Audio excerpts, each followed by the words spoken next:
Welcome to the Deep Dive, the Theopoetics Edition.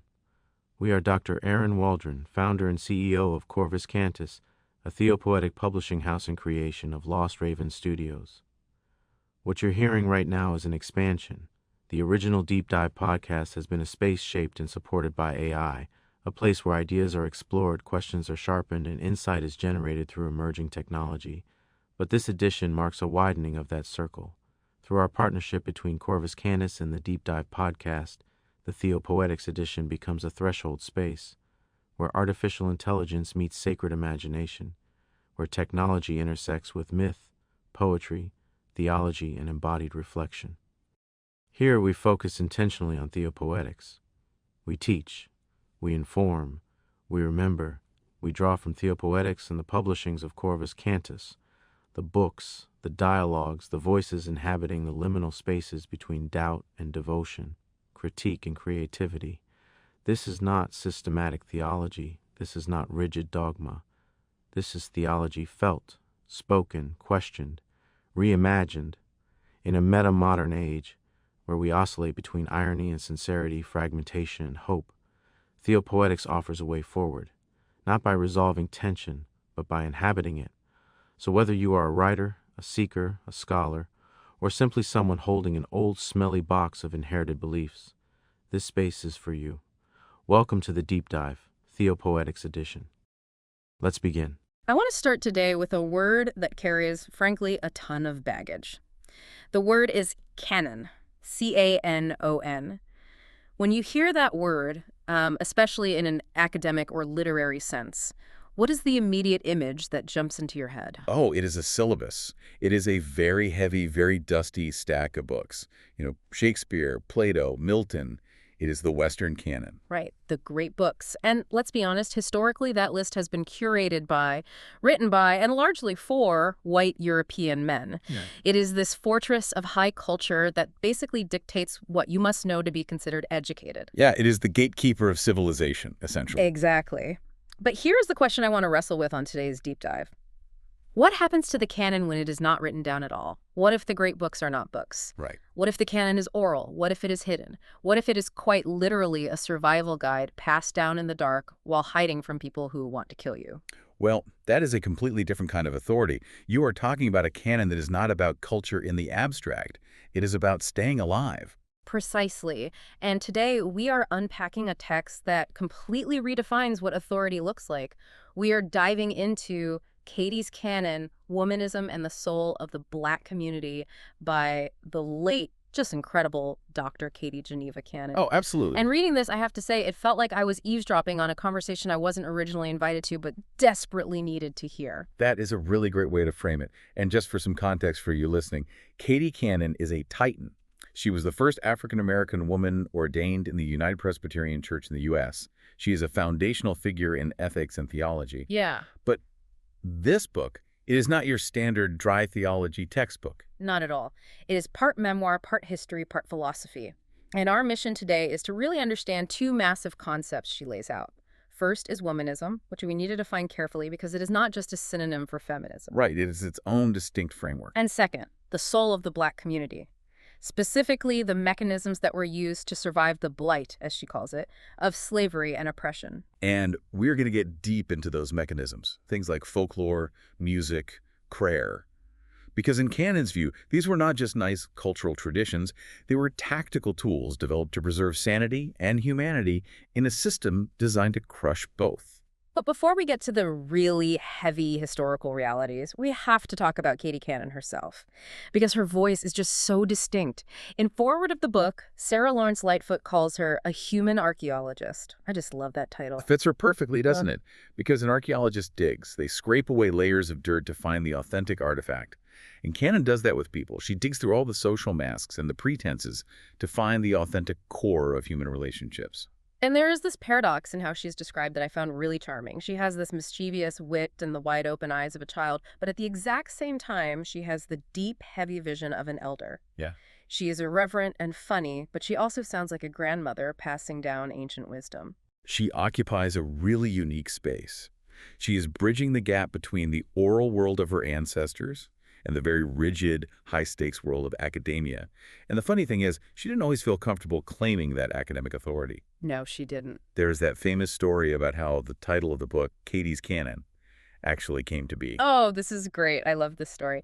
So it is 1985. She is at a conference, and Dr. Bernice Johnson Reagan is there. For those who don't know, she is the founder of Sweet Honey in the Rock, which is a legendary musical group. Truly legendary. Reagan tells Cannon, "You live out the essence of your name by always opening up the canon." Meaning she is forcing the academic world to look at Black women's lives as a legitimate source of truth. Right.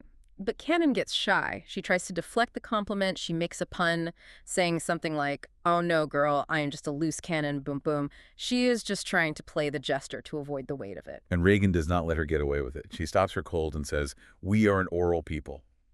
A canon, the weapon, is a canon, the authoritative text." A canon is a canon. That gives me goosebumps. It is profound. Reagan is telling her that her explosive voice is the text. For a community that was legally forbidden from reading and writing, the oral tradition, the voice, the song, that is the library.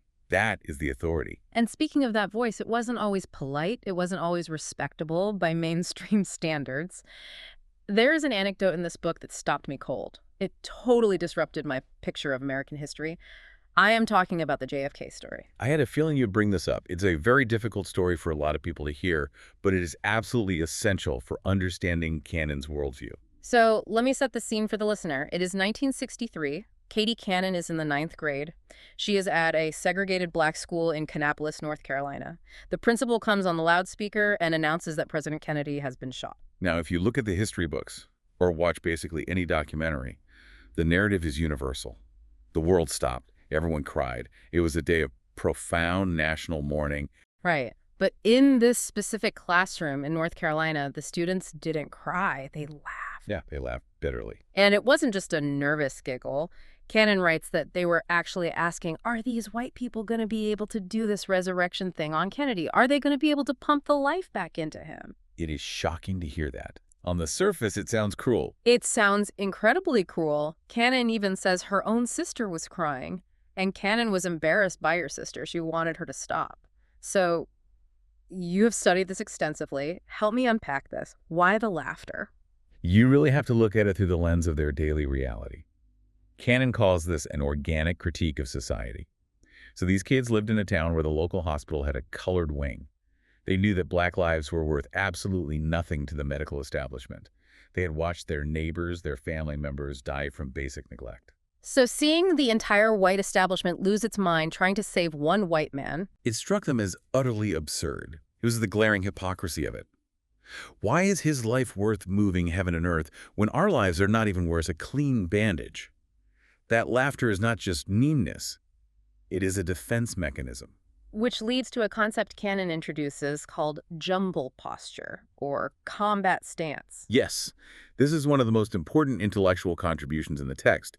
She actually borrows the term jungle posture from the poet June Jordan, and it refers to the epistemological privilege of the oppressed. Okay, epistemological privilege. That is a $10 academic phrase right there. We need to break that down. Epistemology is the study of how we know what we know. So what is the privilege in this context? Think of it like this.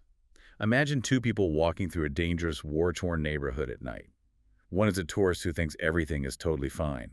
The other is a local who knows exactly which alleys to avoid, which sounds mean danger, and when to run. So the local has the privilege of knowledge. Exactly. It is a very grim privilege, but it keeps you alive. The oppressed have to know how the oppressor thinks. They have to anticipate violence. They have to know where the minefields are without ever being formally taught. So those ninth graders laughing at JFK, they were in combat stance. They were. They couldn't afford to be sentimental. They knew the country didn't love them, so they didn't have the luxury of mourning the country's leader. That gut instinct is a form of high-level intelligence passed down through generations. And that stance, that refusal to measure yourself by the dominant culture's feelings, is the perfect bridge to the core topic of the book, womanism. Right, because womanism is, in many ways, the academic and ethical articulation of that exact stance. I think a lot of people hear womanism and they just assume it is black feminism, like it is just a subgenre of the broader feminist movement. But Canon and Alice Walker, who originally coined the term, are saying it is something distinct. Very distinct. Yeah. The famous quote from Alice Walker, which Canon uses as her North Star throughout her work, is, Womanist is to feminist as purple is to lavender. I have always loved that line, but I'm not sure I ever fully grasped the depth of it until reading this. I mean, lavender is light. It is pretty. Lavender is lovely, but it is diluted. Historically, mainstream feminism was often criticized for focusing on the problems of white, middle-class women. Things like the right to work outside the home, the right to vote, while completely ignoring the brutal reality of black women who had always worked and were fighting for basic bodily survival. So womanism, the color purple, is the deeper, darker, more intense version. It is the full spectrum. The term actually comes from the black folk expression, you acting womanish, which means outrageous, audacious, courageous, acting grown-up. It implies a woman who loves other women, yes, but who also loves a folk. She loves food. She loves roundness. She loves herself regardless. Regardless of what the world says. Exactly. And here's the crucial political difference. A womanist is committed to the survival and wholeness of entire people, male and female. That is a massive distinction because especially in the 70s and 80s, there was this prevailing narrative that feminism was inherently anti-male. Right. And Canon argues that black women just didn't have the luxury of being separatists. They couldn't say down with men when black men were being lynched right alongside them. They were in the trenches together against racism. So womanism is about binding the community together, not splitting it along gender lines. There is a really fascinating moment where Canon talks about the academic pushback she gets. She mentions a man who accused womanist scholars of being non-political, and his reasoning was that they weren't talking enough about white people or white power structures. That is such a telling moment about the assumptions in academia. It is the assumption that you are not doing serious universal work unless you are centering the white experience. Right. Like, if you are not talking about me, you are not saying anything important. And Canon just completely shuts that down with such grace and power. She argues that academic excellence does not require white neutrality, and the hosts, well, she makes it clear that they do not begin nor end their work with white people on their eyeballs. White people on our eyeballs, that is such a visceral, striking image. It is. It means we don't need to filter our existence or our scholarship through your approval. We're valid all by ourselves. We don't have to constantly respond to the oppressor to be political. So if womanism is the lens, let's look at what that lens is focused on. The book shifts into this incredibly atmospheric chapter called Surviving the Blight, and this is where we really get into the canon of survival. Yeah, Canon takes us back to her childhood home during a thunderstorm.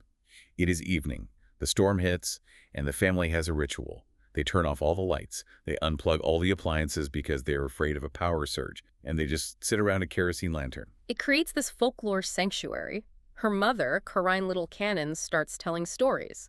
But these are not just your standard bedtime fairy tales. They are accounts of what the ancestors went through.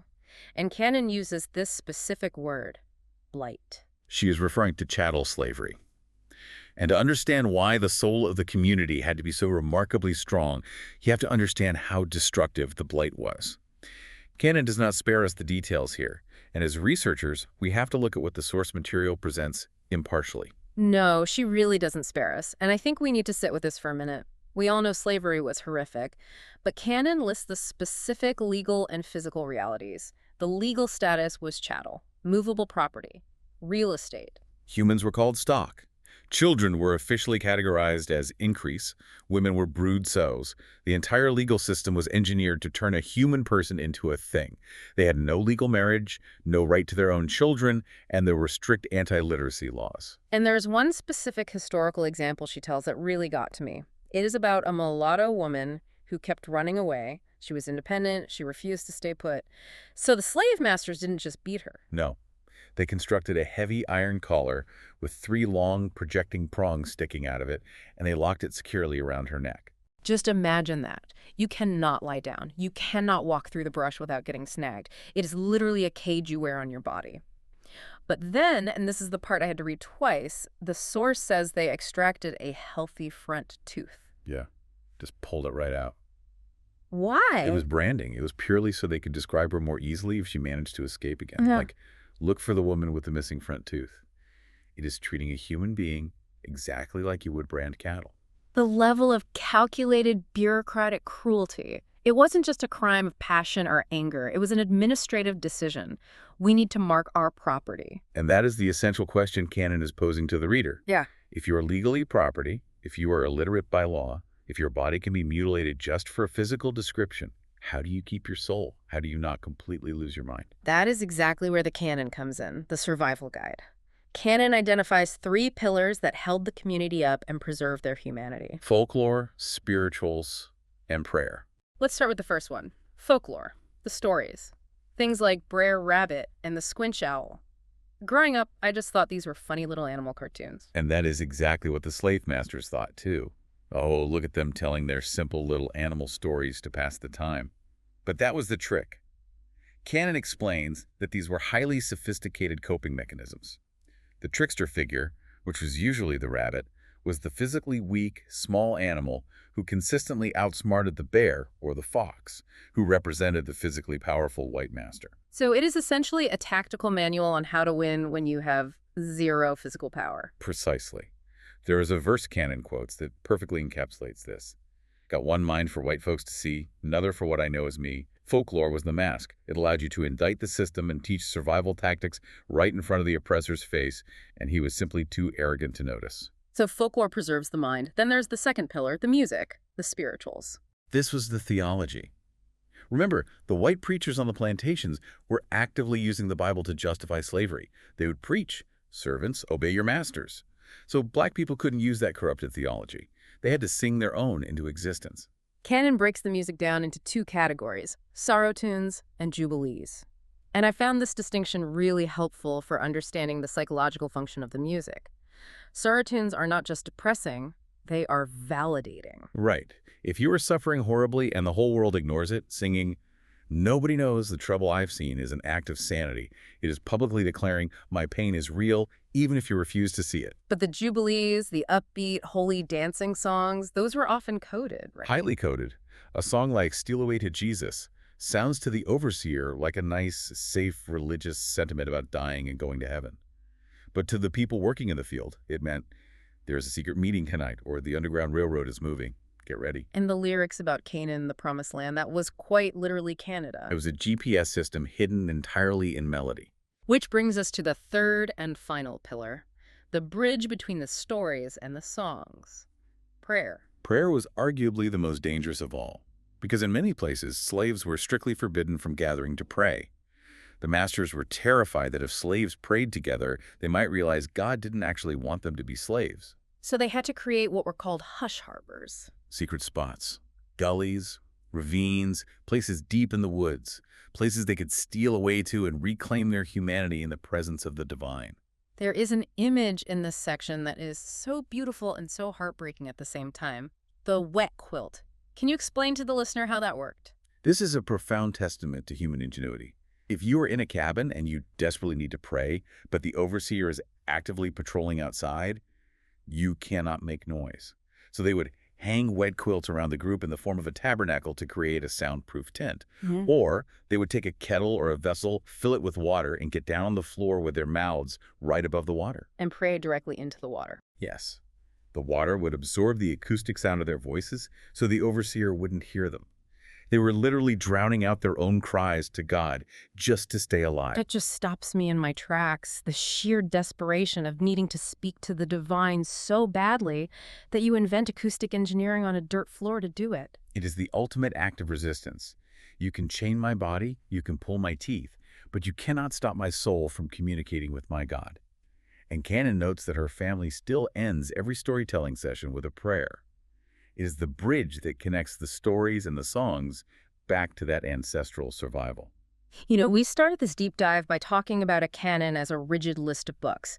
But what Katie Cannon has shown us is that for her community, the canon was a dynamic set of skills. It was an instinct. It was that jungle posture. It was the ability to read the world rather than just reading a page. And the ultimate example of this, the true climax of the book, is the story of her great-grandmother, Mary Nance Little. This story is the physical embodiment of absolutely everything we have discussed today. Mary Nance Lytle was born in 1832. She lived through the absolute worst of the blight. She saw her children sold away from her, scattered randomly across the South. Then comes emancipation. She is technically free. And she doesn't just accept her freedom and sit down. The text tells us she walked hundreds of miles. She went from plantation to plantation. She didn't have a map. She didn't have any formal resources. She had instinct. She had that combat stance that told her how to move safely through incredibly hostile territory. And she found them. She found every single one of her children, and she brought the family back together. That act of gathering, that fierce determination, that is the soul canon is talking about. It is the absolute refusal to be broken. It is incredible, and it makes me realize why Katie Cannon's work is so exceptionally vital. She took these stories told by kerosene lights, stories of walking miles to find your kids, and she brought them into the theological seminary.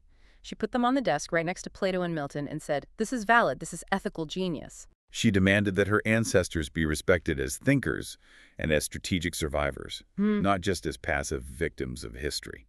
As we wrap up, there is a phrase she uses that I want to leave our listeners with, a final provocative thought to mull over. She says her work is about scraping the white off her eyeballs. It is a very provocative image, isn't it? It is uncomfortable, but so powerful. It means removing the film of the dominant culture so you can actually see your own reality clearly. And I think that is a challenge for everyone, regardless of your background or where you come from. Absolutely. We all walk around with canons in our heads. We have lists of what we think is professional or beautiful or smart. But who actually wrote that list? Exactly. Are you measuring your worth by a standard that wasn't even built for you? And what would it look like to scrape that assumed authority away? To actually trust your own jungle posture, your own gut, your own history? That is the mission for you as a listener. Scrape the film off, see what is really there. Thank you for taking this deep dive with us. Always a pleasure.